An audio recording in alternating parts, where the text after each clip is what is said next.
We're going to say that we're going to start kind of sort of on time. I'm going to project when I speak because we have microphones, but we also have the auction. I am Mikki Kendall. I am your erstwhile moderator. I also wrote a book called Hood Feminism that's gotten banned a few times.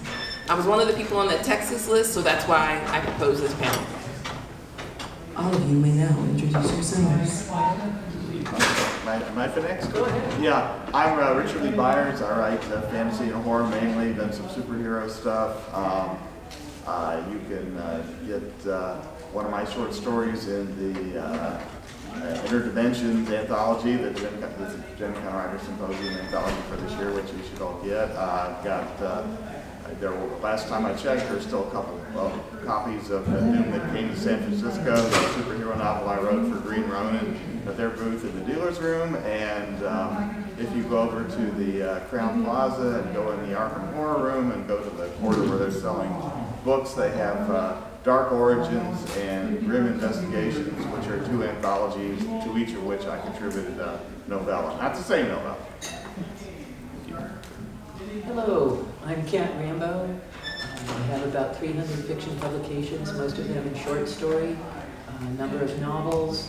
I was the president of the Science Fiction and Fantasy Writers Association for 2 terms. I teach a lot, and I am very interested in unbanning books. Thanks so much, y'all. My name is Dedren, Snead, writer and creator out of Atlanta, Georgia. I have a creative studio called Subsume that features Afrofuturism and creative technology, also inclusive storytelling, and mainly work in comics and video games, but here in this space, looking at how we can look at Black history and its space of service in K-12 education. Thank you. Morning. My name is Kwame Mbalia. I am the author of the Tristan Strong series, co-writer of the Last Gate of the Emperor series, editor of the #1 New York Times bestselling anthology Black Boy Joy, and as of next Tuesday, our first book with my new imprint with Disney Freedom Fire Books, Moko Magic, comes out by Tracy Baptiste. So I will be a publisher as well.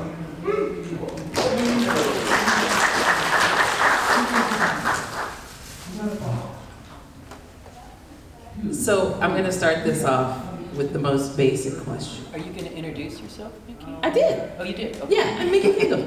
I write books. I write shop. My book gets banned. It's weird because they ban one book and buy the other one. It's very weird.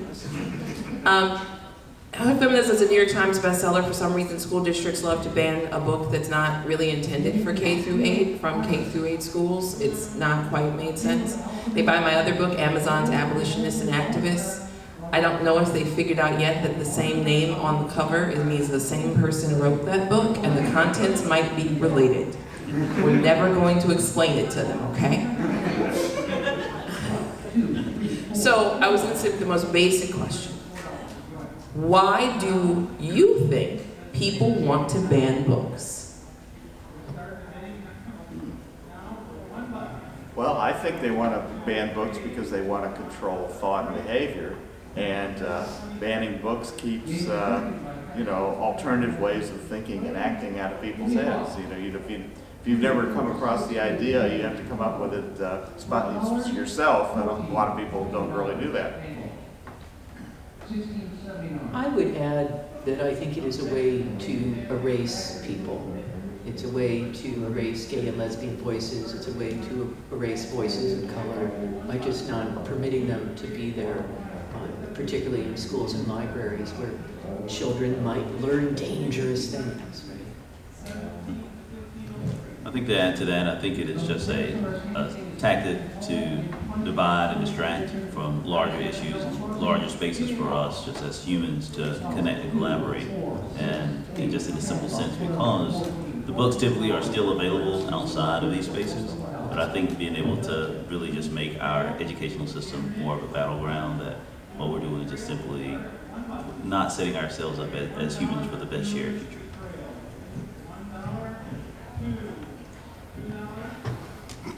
there's a saying that knowledge is power, right? And so if power is the ultimate goal, to control it, to legislate it, then banning, sources of that power just obviously makes sense, right? And there are also, I don't know if you know what the term, I'm sure you all know what the term a hater is. There are a lot of haters out there, right? And they don't like to see people different from them, whether culturally, ethnically, religiously, having fun. It's so weird. Like, you're different than me and you're having fun in ways that I can't. So I don't want you to have fun that way. And when it comes to children's books especially, children emulate what they see. Children don't have experience, right? And so they many times don't know something is available to them until they see it, witness it, or read about it, right? And so banning access to that ability to become something other than what people think they should be, that's dangerous, right? And so my Black Boy Joy was banned in a couple of cities, and one of the favorite things that I love to ask is like, how do you ban joy? Like, what is your thought process to banning joy? And the only answer to that is that we don't like the way that you access joy. It needs to be done in an approved manner. I'm going to answer my own question. I'm going to answer it in part with a story.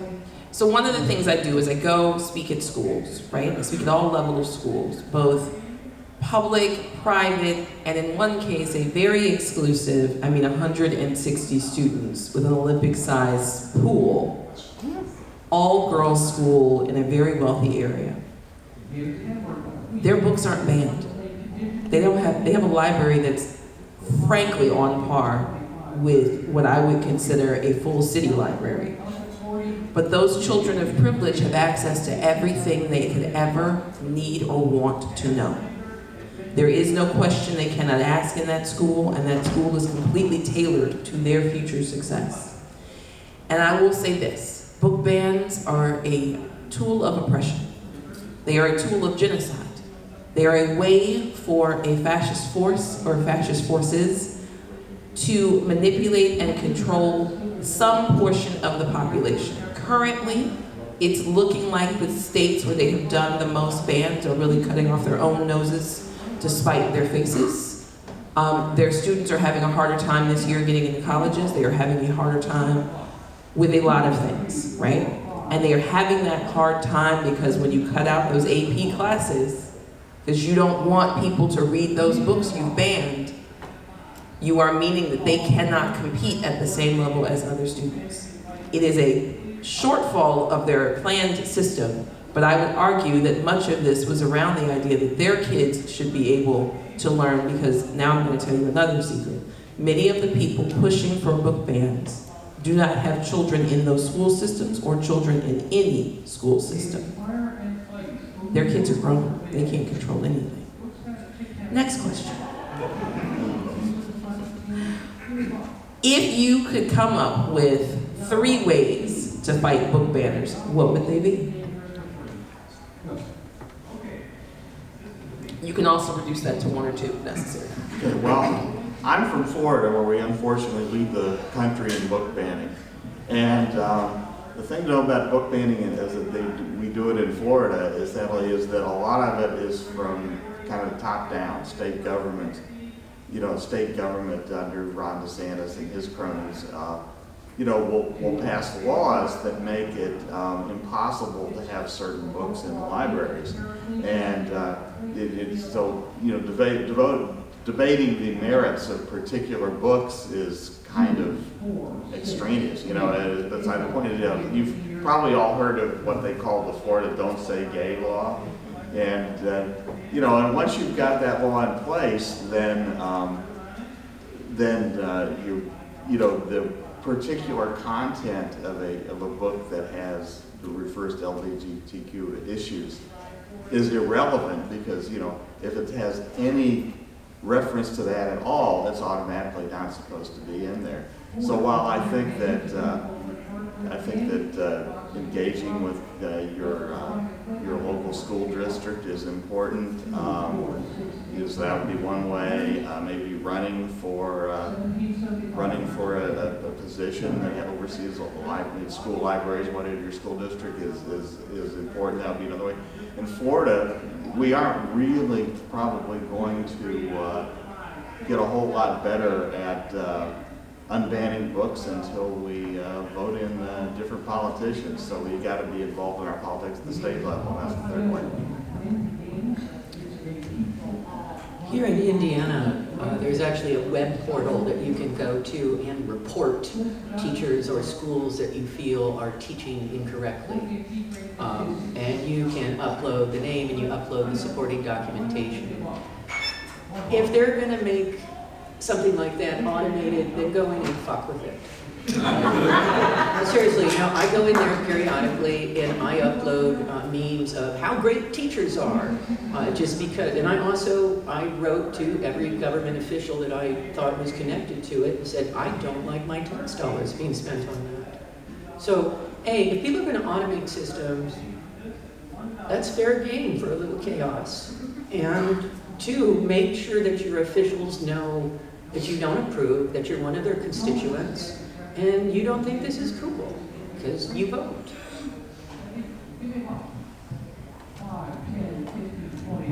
Thank you. I think mine is pretty straightforward. I think you should read, buy, and share Unban Books. Particularly supporting the authors, the artists, the creators that are in the midst of any of these spaces. Capitalism or all its ills is a system that the system understands. So the more that these books are bought, the more that they're in your homes, that are in your neighborhoods, and are really on your bookshelves. I think that is the strongest space of support that we can share.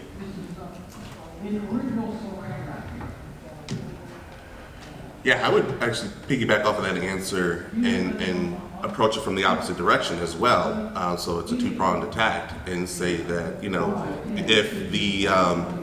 if the enemy of my enemy is my best friend, then I think we pit two forces against each other, and we use capitalism, right? We use greed, and we say we make these books too popular, right? Because word of mouth is a powerful thing, and if again, I write for middle grade students, but the same could be said for elementary school or even high school. If your friend is raving about a book, you're going to want to read that book, at least see what it's about, right? If your friends are raving about it, you're going to want to see what it's about. If your enemies in high school, if your rivals, if your competitors are raving about a book, and you haven't read it yet, you're definitely going to want to read it to see what, why they're so happy. And so it's my job, speaking as a publisher, to put all the resources behind the marketing, right, and uplifting and celebrating of the book as possible, to make it so that you all want to read it, the people who can. Because the thing about middle graders in elementary school is that they have an extra layer of gatekeepers, right? Teens can go out and buy the book. It's banned in the library. They theoretically can whether it's catch the bus, the train, if they have a car, allowance, a job, they can go out and still buy the book. Middle grade and elementary, not so much. They still need someone to hand it to them, right? And so what you have to do is you have to make sure that we are talking to those gatekeepers. So when I go to ALA and talk to librarians, or we talk to educators or whatever, we make it so popular and incredible from a publisher's perspective, putting resources behind it, sending you swag and material, putting out ads, raving, whether it's blurbs from popular authors. We get out there and make sure that we're not afraid of this book being banned. We are committed to driving engagement. We are committed to making sure that we're the loudest in the room. You want to shout about banning books, we are going to shout even louder. We're going to plug our ears and be like, no, we can't hear you. This book is great. It's amazing. You want to buy it. And so by putting the resources of a big 5 publisher, again, I'm with Disney. So if I put Disney's, at times, not the greatest with what they do and how they go about it, whether it's copyright or whatever, but don't tell them that they can't, make money. Because then if you put that force against, we've seen how it turned out in Florida. If you can put that force against the people who want to ban books, 9 times out of 10 capitalism wins. So we use the greed of the industry of wanting to sell books to combat the people who want to ban the books. And as Mikki said, make it so that they have to cut off their own nose to spite their, what is Cut their nose to spite their face. I can never get that. I can never get it right. And I'll just say this. So I'm from North Carolina, and they tried to pass. They called it the bathroom bill. Like 8 years, 6 So to 8 years 2016, ago. 2015, 2016, Yeah. something like that. They tried to pass the HB2. It was the bathroom bill, and they were so. I think they almost got it through, or maybe they got it through. It was so unpopular. I think we lost an NCAA, the ACC tournament maybe in Greensboro, which, we're college basketball in North Carolina. You don't take basketball away from us. It was so capitalistically unpopular that's how our current governor, Roy Cooper, got voted in. And the previous governor who passed the bill got voted out. You make it so financially unpopular that capitalism takes over and does a lot of the work for you. I'm going to add one more thing. Sue the shit out of them. Take your politicians to court. I'm from Illinois, where we put our governors in handcuffs, right? It's the best freaking thing. We've put, I think, 7 of them behind bars. It's like our superpower. We got to start arresting more mayors. Don't get me wrong, I know that. But we hand out handcuffs to state senators, to politicians, left, right, and sideways when necessary. It's one of the reasons Pritzker, our current governor, we like him, we're keeping him, but he's afraid of us. Right? Let's be clear here. One of his predecessors just got out of jail and is currently rambling around looking like the Dust Bowl he is. One of the reasons, though, that Pritzker, aside from his own political leanings, has been so willing to make it impossible to ban books in Illinois is because he knows that people from Illinois, we have a lot of lawyers. We're a highly litigious part of the country.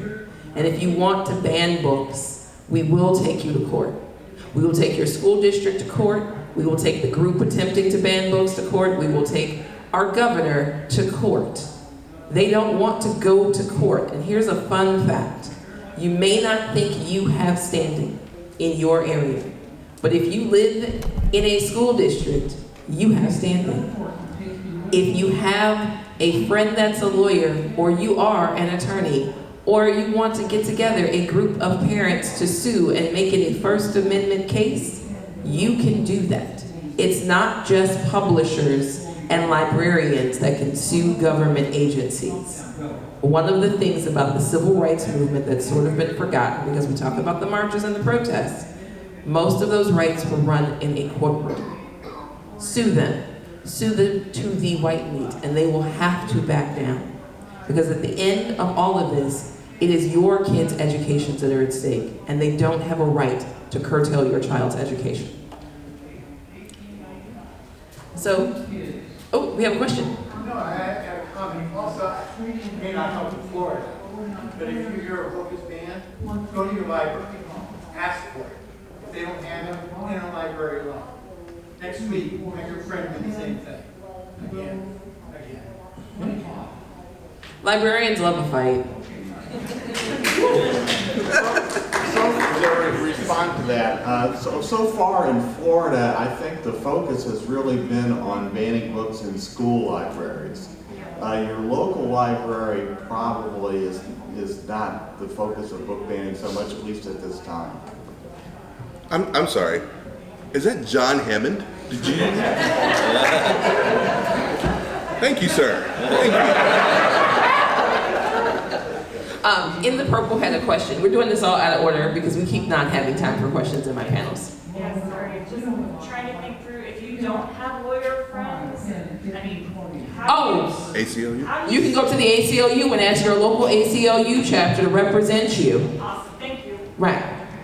In Florida, we have a group called Equality Florida, which is addressing all these issues. So in whatever state you are, there may be an organization, or like I said, the ACLU. Okay, wait, we have a lot of questions. Hold on.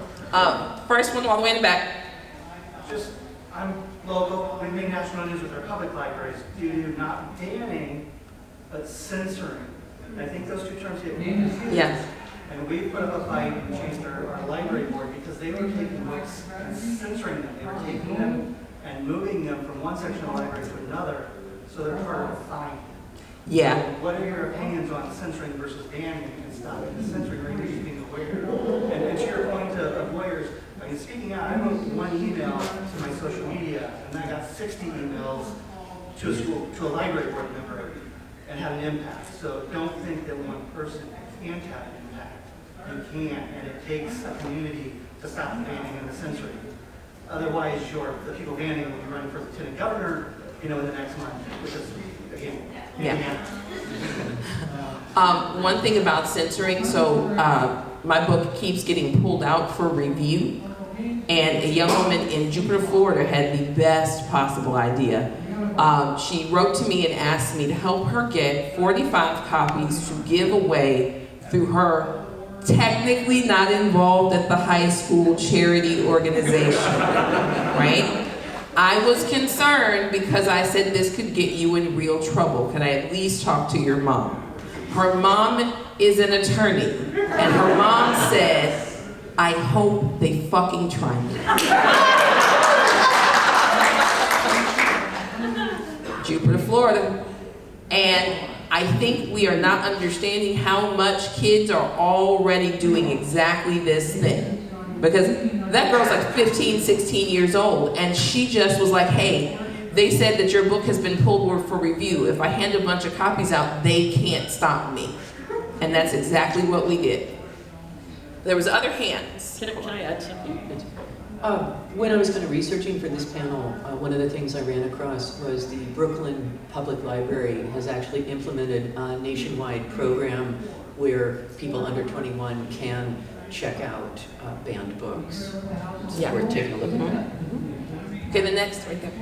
I just wanted to share, the work you're doing today is so very important. I am a librarian, and it really does take authors and residents to make this change. We as librarians, we're part of the Indiana Freedom to Read organization. Probably most states have a Freedom to Read, it might be called the Right to Read organization, and I've got some bookmarks if you're coming to Indiana, see me afterwards. But sign up for these groups. You will become aware when your school is being attacked, when your community is being attacked, or your state is trying to pass legislation. But it's the authors who can get their fans around it to send those messages to the legislators. It's the residents. I can send as a librarian, they're not going to read. They're not going to care, but they do care when the farmer, the business owner, and the writers are opposed. So this is very important work. Thank you. Thank you. So I was approached by someone from Every Library, and I'll just read their about page. Every Library helps public, school, and college libraries win funding at the ballot box, ensuring stable funding and access to libraries for generations to come. We also support grassroots groups across the country, defend and support their local library against book banning, illicit political interference, and threats of closure. So, so Every Library is a national group, right? You can go to everylibrary.org. They have like tools to start. They call it the Fight for the First. Tools to help your local community or school library, attack book bans. And they also have like rapid response funds to help, immediately help libraries in peril with money, with what they need, right? And so if you can go to Every Library, you can help, you can sign up, you can donate. right? It's just, you can also donate to your local ACLU. I try to do that. They're tax deductible, so you're helping yourself out. But if you are in a city, a state, a county that is fortunately free of book bans, you're like, my community is great. Try to do something to help out another community, Make it a mission once a month, once a year, something. Make it a part of your charitable giving, whether it's time, effort, or money. And that's everylibrary.org. One of the things that's been happening with Moms for Liberty is that they are counting on people not fighting back. They don't do well when people fight back. So please don't be afraid. Okay, next question for our lovely panelists. What was your first banned book? Either that you read or that you wrote?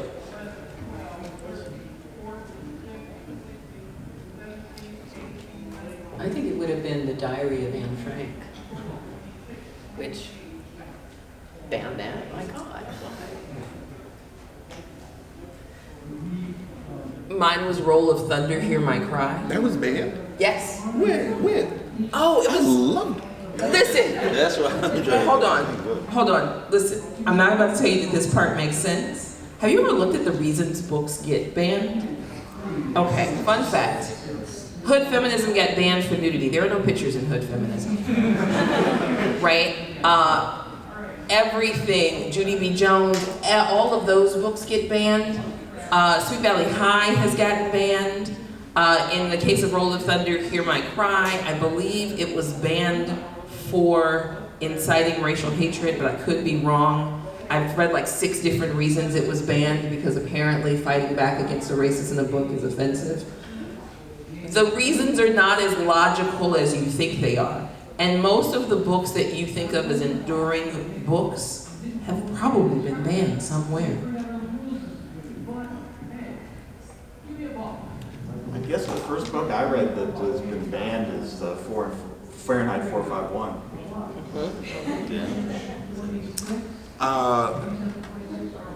I guess it was Roll of Thunder. I read that when I was we were super young when I read that, so I guess it was that. What I will say though is that how do I say this? I didn't lead an insulated childhood except for when it came to books. So I grew up, a lot of times, we'll say that, we didn't see ourselves on the shelves, we didn't have access to books with, children that looked like. That was not the case for me. I grew up thinking we had all the access, and that was because of my parents. My parents worked incredibly hard to fill 5 or 6 bookshelves in our family room with books, with by and about Black characters and by Black authors, and they did it by scouring the planet, not just the United States, and they did it by going to independent booksellers, to self-published booksellers. They didn't care. They wanted authors, they wanted brown faces, but who were writing and who were on the covers, right? And I think that also included, banned books as well, because they weren't going through like traditional sources. They were going through like guerrilla booksellers, the people who had 7 copies in the back of the trunk at a festival and were trying to make $1. And like, you know what, this is pretty good, we'll have it. And so sometimes that's how we, as the people, the new gatekeepers who have children, nieces, nephews, and cousins, that's how we have to behave too. Is we have to be like, oh, they're banning this book? All right, I'm a guerrilla, freedom. I'm a guerrilla book giver, not even a bookseller. I've got books and I've got a trench coat, and we are reclaiming the trench coat. Okay, it is no longer nefarious. We're opening it up, and we've got live.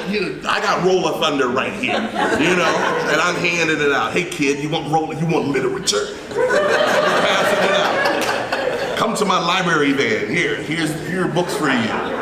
That's terrible. That is terrible. It's not terrible. One of the given facts, if you are a friend of mine and you have a baby, you understand that once you've said, hey Mikki, I had a baby, you're getting a box of books from me. You're getting a box of books from me at relatively regular intervals. One of my friends very politely informed me that her kid's room has enough books right now. Because she's friends with a bunch of writers and we all have the same modus operandi. And so she said, so listen, the baby's not even 1 yet. The baby has 75 books. We haven't had a chance to read these all yet. Can you give me like 6 months? Let's not do birthday books. And I was like, okay, I'll only send 4 books. And she says, I don't need any books. And I said, so I'll send 3 books. You could hear the tick in her brain, and she says, how about we settle at 2 books? How about we max out at 2 books as gift giving? And I said, okay, that's fine. She had that same conversation several times, and when we talked about it again, she says, so it turns out if I tell you all 2 books, you do all send 2 books, you just all send 2 books. All of them. I didn't think that through. I was like, listen, this is gonna be an educated kid. But that is very true. I believe that what you should always do, so I have 2 kids, my kids are adults now, but they grew up in a house full of books. They grew up in a house full of books because my grandparents, who primarily raised me, didn't know to care about what I was reading, right? I remember a librarian vaguely trying to tell my grandfather that I was working my way into the adult section, and my grandfather said, are there nudie pictures in the books? You'd have to understand he was from Arkansas, so he had a priority. She says, well, no, but there could be violence, there could be descriptions of. He says, are there pictures of naked people in the books? She said, no. And he says, then I don't care. Let her take the book. So I would get, every Saturday he would take me to the library, and I would get this big thing of books, because as far as they were concerned, a reading child was probably better than a not reading child. It might have had something to do with the part where if I wasn't reading, I was asking 4,877 questions. Yeah. But yes, give kids books. Those little free libraries that people are putting up in front of their houses. Oh, don't let me see a little free library. Listen, I'm putting a book in there. I'm signing the book, I'm putting a copy of my book, I might put a copy of a friend's book. Somebody gave me books because publishers send us books. A weird part of being a writer is that publishers send you boxes of books and you're like, well, what am I supposed to do with all of these? Put them in little free libraries. Give books away. Can I? Yeah, I just try to think of, thank you. I just try to think of what was the first banned book that I read, which, again, Roll of Thunder, I guess is a nefarious but implementing part, likewise with Fahrenheit 451. But for me, growing up in rural Eastern North Carolina, the very first banned book that I read was Advanced Dungeons and Dragons. Because I grew up in the the wild and feral 80s, and the idea of having that book during Southern Satanic Panic, I remember I literally could not take that book into the house, and we had to wrap them up. This is almost like the olden time. We had to wrap these up in blankets and keep them in the barn because we could not bring them in the house. And I try to think of, just what an amazing gateway drug having that book was to, being able to build and develop in the spaces like a GenCon. I think it just speaks to the idea of reading being resistance and understanding that just being aware and being able to understand just really how important that literacy builds culture, right? It builds understanding, and at the end of the day builds humanity. And yet throughout all of these spaces, and again, I guess it's being aware is really the point of it. But that was a question I don't want to meander much, but I want to get back to it. But just thinking of being able, that journey as a young person, maybe like 8 years old, being able to go through taking a banned book, sharing it with my friends, and making a local community that eventually and very stubbornly, we kept on until, now you can find these books at Target, which is just crazy that you can go and do that when I can think to literally us having church sermons about not letting those devil books in our house. And I remember being really pissed off when they took demons and devils out of D&D as an attempt to kind of placate the satanic panic instigators. I felt like my community had suffered a crushing defeat at that point. Okay, wait. First that question, yes.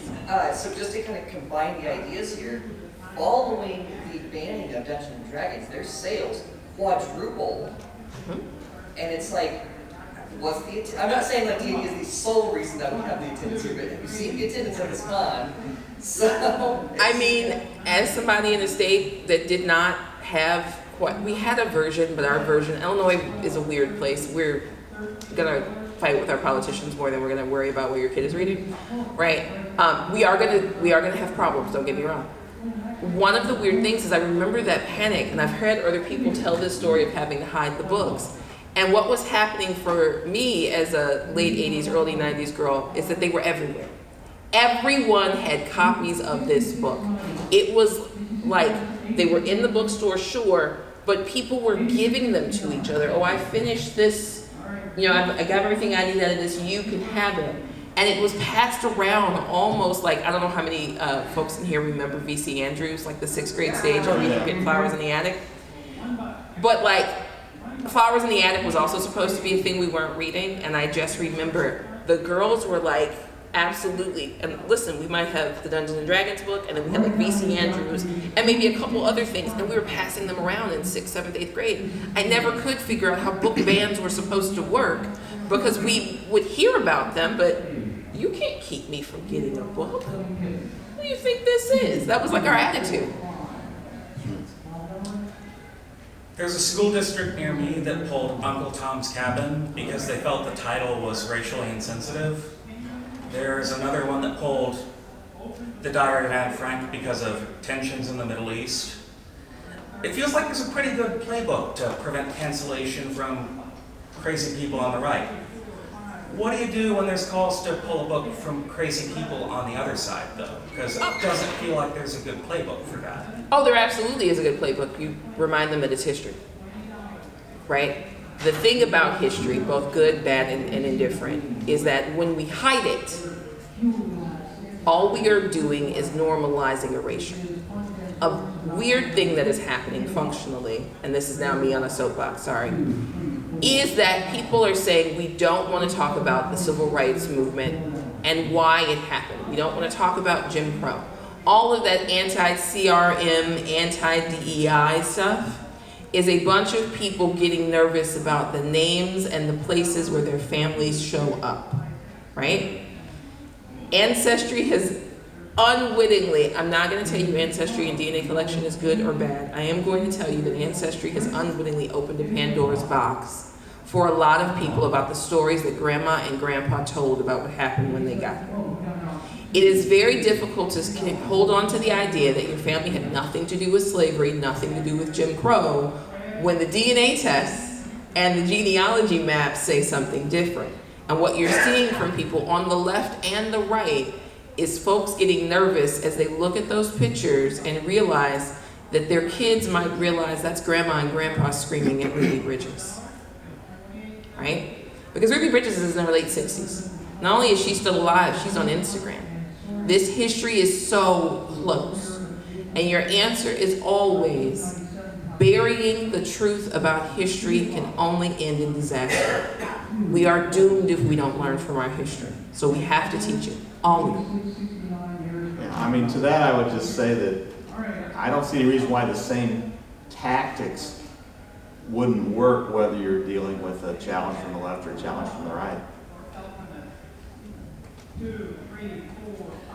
Yeah, I'm also local, and this is kind of going back to like the censorship kind of thing. I feel like I've noticed when you point out that a book is being censored, a lot of the times you'll face a lot of like gaslighting of like, we're not technically censoring this book, we're just moving it from here to there, blah, blah, blah. How would you sort of combat the like ways that people would say like, oh, we're not censoring, we're not banning, we're just doing that and that. Like, how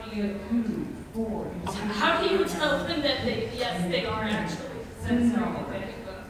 You tell them if the book is not available and accessible, that's censorship.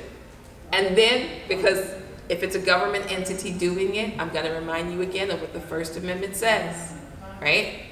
You can sue them. You can absolutely sue them for making books unavailable. Yes. Oh, So, my question is a little taking a step to the side of, there's the playbook for fighting the book ban and keeping the book in the library. And I'm also, I've talked with some authors who have had their books banned, especially graphic novel authors and stuff, and it sucks. It's not a fun experience. And I'm kind of wondering, as authors, who some of you have gone through the process, aside from buying 30 copies of the book, what can people do to make the life of an author whose book has been banned less hectic and terrible? My favorite thing is the people who make like TikToks and videos and stuff about the book, the people who, because part of what happens in bans is that obviously, I am a Big Four published person. A book ban will not impact me the same way it will impact someone who has got a smaller publisher. My publisher's taking me to court. Penguin has got 75 lawyers with nothing better to do. They don't. Disney, same thing. That's their job. That's what they're gonna do all day. They're gonna sue. If you know someone from a smaller imprint where their publisher may not be able to do that thing, become their guerrilla street team, right? Talk about their book, talk about why the people are wrong about their book, become their publicity arm. Not just in terms of you personally buying books, but you personally telling people about their books, encouraging other people to talk about the books. Because the damage that happens to authors from smaller imprints is that their books can disappear under these bans, right? For some of us, book bans yield much bigger sales, but for others, it can kill your career if your audience isn't there to fight for you.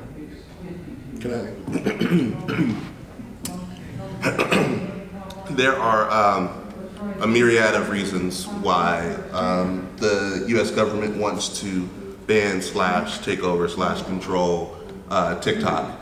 And a couple of those reasons are the way the TikTok shop and just TikTok being a place for people to have a voice and to show things, right? You combine those two things. I used to be an Instagram shopper, right? You could get me with something on Instagram. Oh, that's cool. Now it's TikTok. Like, I haven't gone on Instagram, on Facebook or anything, but I have bought self-published books on TikTok from indie authors, and I'm supporting them, right? I have boosted, followed, and reposted videos about books and book bannings in different areas of the country on TikTok from small followers, from people with, or small creators, people with 10, 50, 100 followers, right? That doesn't matter, right? Every voice, every video, every bit of attention is what matters, right? So you bringing a voice to, that smaller press or that self-published author whose books are getting pulled off of shelves quietly or whose books are being banned loudly, you bring attention to that, it may be just a pebble, but pebbles start landslides, right? And so never think that, one simple act doesn't have, any sort of worth.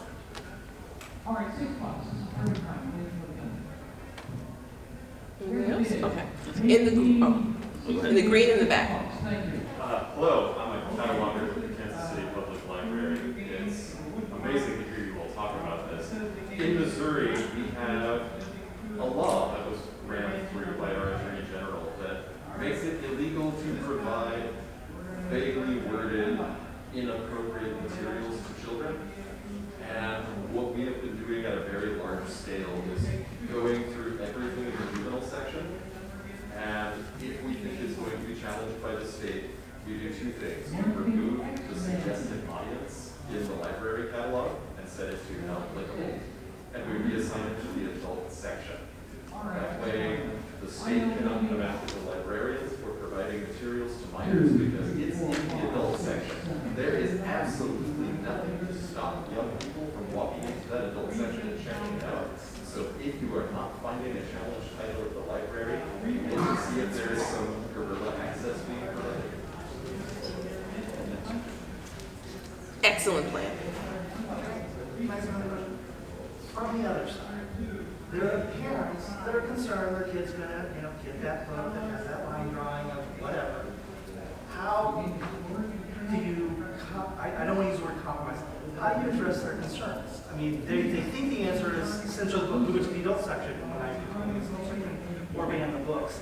Are there other options that will appease those parents, or is it just a one-way deal? I'm gonna say something brutally honest as a parent of 2 kids. Raise your kids. Read what they're reading, right? If you're concerned about what your kids have access to, you sit down and read books with them. My husband and I used to, not anymore, but we used to read their books before they read their books if we hadn't read them already. I would skim through the books, or we would watch the movie before they watched the movie. We parented. It's like such a blunt, I know, answer, but in many of these conversations, I've had some of those same conversations. People are looking to libraries and schools to hand their kids pre-filtered books that will never challenge this parent's own personal belief system. I don't live inside your belief system. The teachers, the librarians, they don't. You are, as a parent, required, if you are that concerned, to pay attention to what your kid is reading, watching, consuming, right? My kids couldn't be on the computer in their own room. The computer for them was in the hallway where we could see what was on the screen. We were those parents. I was strict, right? If you ask my kids' friends, I was one of those strict parents. We never limited what they could read, but we knew what they were reading and we had conversations about it. We knew what they were watching and we had conversations about it. My kids are 24 and 18, and at this point, I think 25 now. Oh my God, my kids are old. At this point, they are out here in the world just raw dogging life, right? But part of raising them, this is the hard work as a parent, right? And to the gatekeeper conversation, if you're taking your kid to the library and you don't look at the books they're getting from the library, you don't look at the books they're bringing home, you don't know what shows they're watching, you're not talking to them, that's not a failure of the school system, that's not a failure of librarians, it is a failure of you as an adult who is responsible for these lives. Can I add on to that? I agree with all that. I would just add that I do kind of see this as an issue where you need to pick a side, you know? Do you think that, you know, your kid should be sheltered from every point of view other than your own? Or do you think that, you know, there's more than one way to think and be, and the kid should be exposed to them and able to pick what he or her wants to do? You know? I have a friend who, when he first had kids, he was like, I'm not going to let them watch television. And he ended up bending on that. But what he does is he watches the program with them, and they stop and they talk. And they're like, hey, what do you think about this advertisement? What do you think the purpose of it is? What's it trying to do? And he really kind of, you know, de-propagandizes it by explaining it and making the kid think about it. And I think that is a wonderful parental thing. I also want to acknowledge, though, sometimes people through economic circumstances or perhaps a single parent may not have enough time to do that much monitoring. I would just add on top of all of those are wonderful answers. I would also say that is you as a parent and your family, right? Which is great. But you, that's you. You don't have the right to tell us and other families what they should do. What a parent chooses to do and how they choose to raise their kid, you know, that's all well and good. But that's you and your family. It's when you start saying that my family can't do it and I don't want any other family to do it, that it then becomes a grand problem. Also, my parents, you know, didn't want me to read. I still found Clan of the Cave Bear when I was 8, okay? And I love that book. And that is a milestone experience. So we are actually at the end. We're getting the signal that it is 10:50. Thank you all so much for coming. Thank you all, my fellow panelists. This is great.